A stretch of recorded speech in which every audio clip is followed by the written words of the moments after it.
तो दोस्तों, कैसे हैं आप सभी लोग। आशा करता हूँ कि आप सब अच्छे ही होंगे। तो आज मैं आपको बताने वाला हूँ एक बहुत ही ज़्यादा डार्क स्टोरी के बारे में। और ये मेरे चैनल की दूसरी वीडियो है, इसलिए लाइक और सब्सक्राइब करना ना भूलें। मैं सान्या, मैं 29 साल की थी।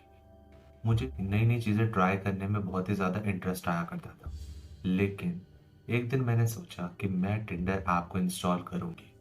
और मैंने टिंडर ऐप पे अपना एक अकाउंट बनाया। और जब मैंने अपना अकाउंट बनाया तो मैंने बस कैजुअल वे में और बहुत ही ज़्यादा मस्ती वाले वे में बनाया था।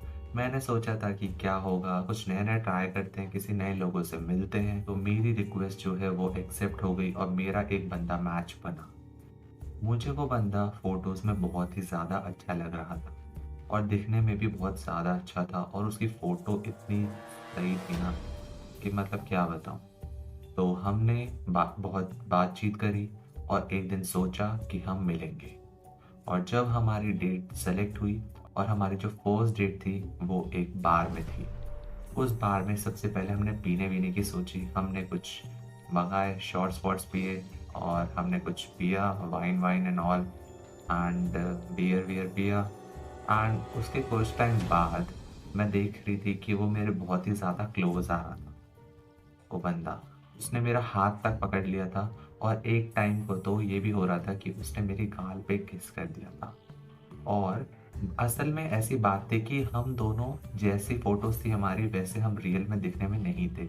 और वो भी कुछ ऐसा ही था कि जैसी उसने फ़ोटोज़ डाल रखी थी वैसा वो नहीं दिखता था।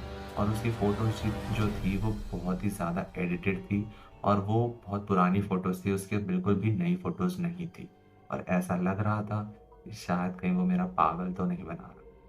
लेकिन स्टिल वो दिखने में फिर भी क्यूट लग रहा था रियल में, क्योंकि ऑफ कोर्स रियल और फ़ोटोज़ में लोग बहुत अलग ही लगते हैं। तो वही कि इंटीमेट हो रहा था, मेरे बहुत ज़्यादा क्लोज़ हो रहा था। तो फर्स्ट डेट थी, मुझे भी वो सब चीज़ें अच्छी लग रही थी।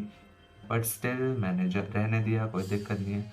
लेकिन कुछ टाइम बाद उसने मुझसे पूछा कि क्या तुम मेरे साथ कॉफ़ी पीने चलोगी, वो भी मेरे घर पे?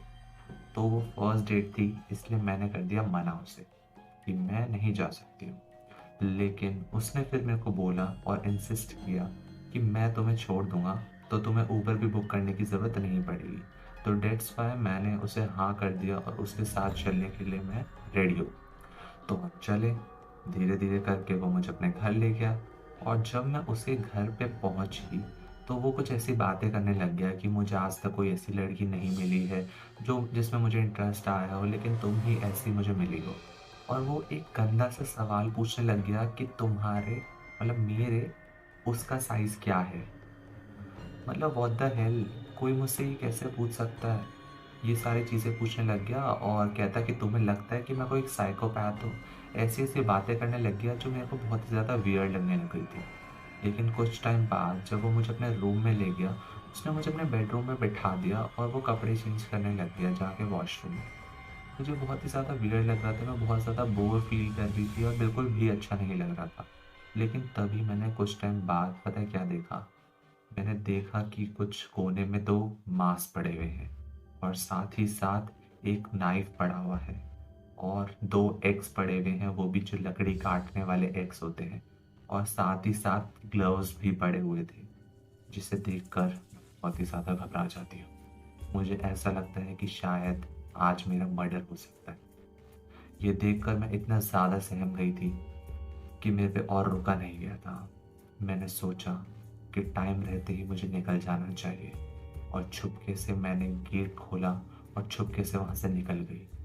और आज तक मैंने उस लड़के से कभी बात नहीं करी और आज मैंने उसको ब्लॉक कर दिया है और उसकी तरफ से भी मैं ब्लॉक हो चुकी हूँ। मैं उस ट्रॉमा से नहीं निकल पा रही हूँ कि अगर उस दिन मैं वहाँ से भागी नहीं होती, तो शायद आज मैं ज़िंदा ही नहीं होती।